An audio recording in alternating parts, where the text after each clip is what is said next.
Hello दोस्तों, स्वागत है हमारे YouTube चैनल एजुकेशनल सॉल्व में। आज हम JCERT क्लास 8 का एक्सरसाइज 14 नंबर सॉल्व करने वाले हैं। इससे पहले हमें कुछ खास टिप्स की ज़रूरत पड़ेगी। इसमें से परिमाप निकालना है, आयत का परिमाप, वर्ग का परिमाप, आयत का क्षेत्रफल, वर्ग का क्षेत्रफल, त्रिभुज का परिमाप, त्रिभुज का ये क्षेत्रफल से ओके, या फिर वृत्त का परिमाप, वृत्त का क्षेत्रफल। ठीक है, तो चलिए सबसे पहले हम लोग चित्र के माध्यम से समझते हैं। ओके, यहाँ पे एक आयत बना लिया। ओके, अब आयत में ये जो साइड का जो किनारा है, ठीक है, मतलब बंद आकृति के चारों ओर जो हम चक्कर लगाते हैं या तो उसको हम लोग राउंड लेते हैं, वो क्या कहलाता है? वो परिमाप कहलाता है। तो परिमाप जो होता है वो आयत के किनारा वाला ही भाग जो है वो परिमाप कहलाएगा। अब ये हम मान लेते हैं, इसको L मान लिए, इसको भी L, ये दोनों सेम लंबाई है। आयत किसे कहते हैं? जिसके आमने सामने वाली भुजा बराबर रहता है। तो ये लंबाई दोनों सेम है। ये चौड़ाई ये भी सेम है, ये चौड़ाई सेम है। अच्छा, एक चीज़ आप लोग नोट भी कीजिएगा कि आयत का जो चारों कोनों का योग होता है वो 360 डिग्री होता है। Okay, 90 degree 90 degree 90 degree 90 degree होगा। ओके, तो यहाँ पे ध्यान दीजिएगा। तो आयत का परिमाप हमें निकालना है। ठीक है, क्या निकालना है? आयत का परिमाप। तो आयत का परिमाप निकालने के लिए क्या करेंगे? आयत का परिमाप हमें निकालना है तो इसको चारों भुजाओं को योग करेंगे। ओके, चारों भुजाओं जो है, पहला भुजा L plus b, L plus b हो गया, फिर L प्लस बी। ओके, तो L मेरा क्या हो गया? 2L हो गया, और यहाँ पे 2B हो गया। ओके, अब यहाँ पे 2L हो गया, 2B, यहाँ पे 2 आ रहा है तो 2 कॉमन ले लिए, L प्लस बी आ गया। मतलब 2 इंटू लंबाई प्लस चौड़ाई। तो ये मेरा आयत का परिमाप निकल गया। 2 गुना लंबाई प्लस चौड़ाई हो गया। ठीक है, इस प्रकार अगर आयत का क्षेत्रफल निकालना हो तो आयत का क्षेत्रफल हम लोग L गुने बी से L गुने बी करेंगे, क्योंकि पूरा भाग यहाँ से यहाँ तक इसका लंबाई लेंगे और चौड़ाई लेंगे, तभी पूरी क्षेत्रफल निकल जाएगा। ओके, दूसरी बात है यहाँ पे वर्ग का। ठीक है, वर्ग का निकालना है, वर्ग का परिमाप निकालना है। तो वर्ग जो होता है, ये भी ए ले लेते हैं, भुजा बराबर ये वर्ग पूरी नहीं है। अब ये वर्ग हुआ, इसको काट देते हैं, वर्ग ले लेते हैं। वर्ग ऐसा बना नहीं, ये वर्ग है, ये मान लिए इसको। ठीक है, ये इसका आमने सामने वाली भुजा। वर्ग में सभी भुजाएं जो होती है वो बराबर होती है, अर्थात इसका भी सेम डिग्री होगा उसका। ठीक है, तो वर्ग का परिमाप लिखेंगे।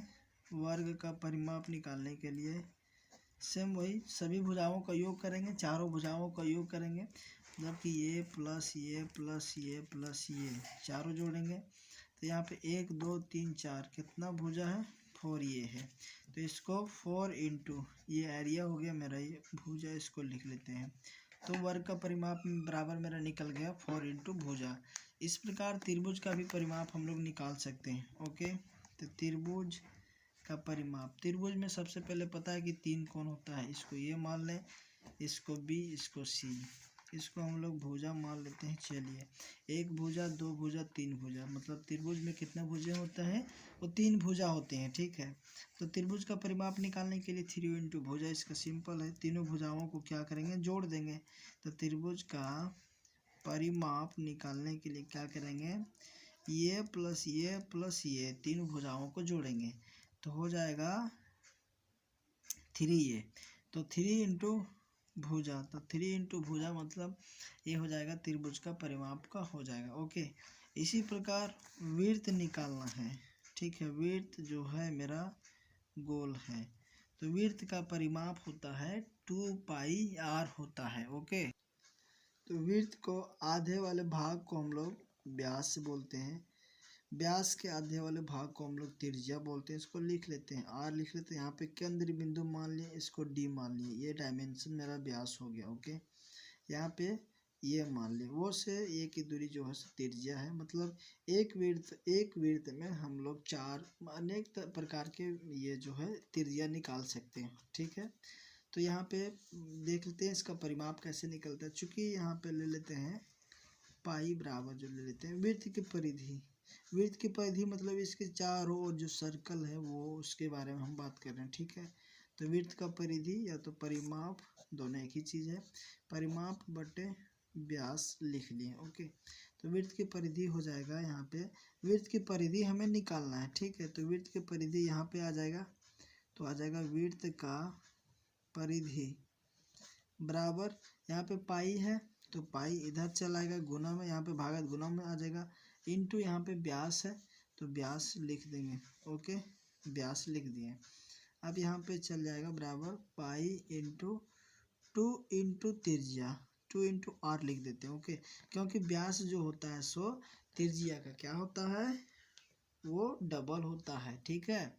व्यास जो होता है त्रिज्या का डबल होता है, और त्रिज्या जो होता है वो व्यास का आधा होता है। ये व्यास है, व्यास का आधा त्रिज्या है, और ये दोनों त्रिज्या मिला के ये व्यास हो गया, ओके। तो यहाँ पे देखो 2 पाई 2 आर हो गया, ओके। तो यहाँ पे पाई इंटू 2 इंटू त्रिज्या हो गया, इसलिए यहाँ पे 2 इधर लिख लेते हैं, पाई ये इधर आ जाएगा, आर आ जाएगा, 2 पाई आर, ओके। तो वृत्त की परिधि मेरा इस प्रकार निकल गया।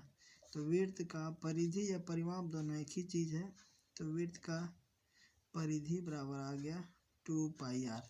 इस प्रकार जो है सो वृत्त का परिधि हम लोग निकाल चुके हैं। एक्सरसाइज 14.1 में दिया हुआ है निम्नलिखित आकृतियों का परिमाप ज्ञात कीजिए। यहाँ पे दिया हुआ त्रिभुज दिया है, यहाँ पे दिया है अर्धवृत्त दिया है। तो त्रिभुज का परिमाप और अर्धवृत्त का परिमाप इसमें से दोनों लगेगा, ओके। इसमें भी दिया है, ये वर्ग दिया है, यहाँ पे वृत्त का 1/4 भाग दिया हुआ है, ठीक है। चलिए क्वेश्चंस बना के देखते हैं। तो यहाँ पे त्रिभुज का परिमाप लिख लेते हैं, त्रिभुज का परिमाप प्लस अर्धवृत्त का परिमाप। चूँकि यहाँ वृत्त है, वृत्त अर्धवृत्त दिया हुआ तो अर्धवृत्त का परिमाप लगाएंगे, अर्धवृत्त का परिमाप बराबर, तो वृत्त का परिमाप बराबर होता है, ये त्रिभुज का परिमाप होता है तीनों भुजाओं का योग, ओके। तो यहाँ पे 2 + 2 ले लिए, ठीक है। अर्धवृत्त का परिमाप बराबर होता है, वृत्त का परिमाप होता है, वृत्त का परिमाप बराबर होता है 2 पाई आर होता है, ओके।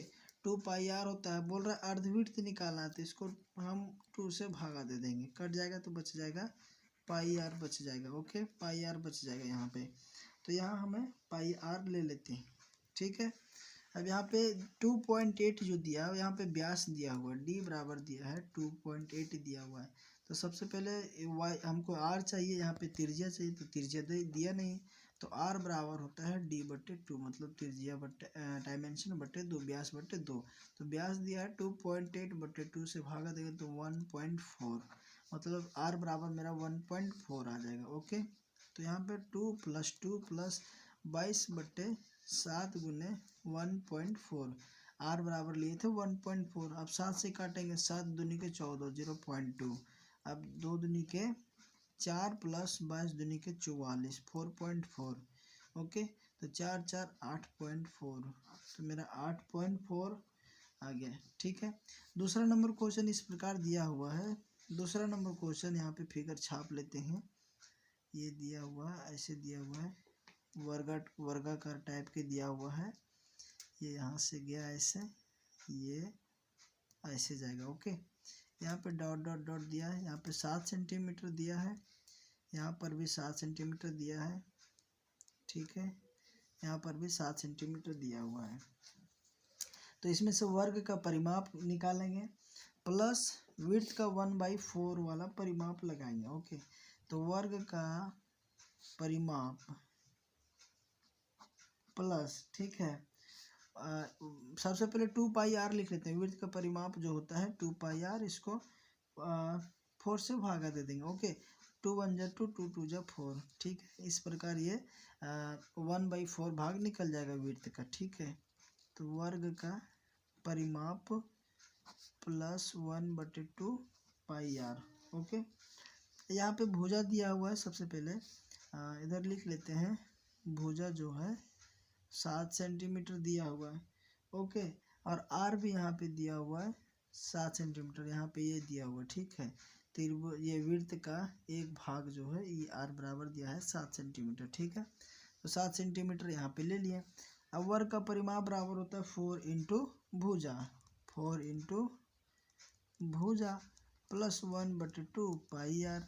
अब क्वेश्चन के अनुसार देखते हैं, तो 4 इंटू भुजा कितना है मेरा 7 सेंटीमीटर प्लस 1/2 पाई का मान कितना होता है 22/7। आर मेरा कितना दिया हुआ 7 सेंटीमीटर दिया, इसको काटेंगे 7 से 7 काटेंगे, ओके। अब 7 चौक इसको काटेंगे 2 से 11 काटेंगे, 7 चौकों के 28 प्लस 11, 28 प्लस 11 39 सेंटीमीटर, ठीक है। तीसरा नंबर क्वेश्चन देखते हैं।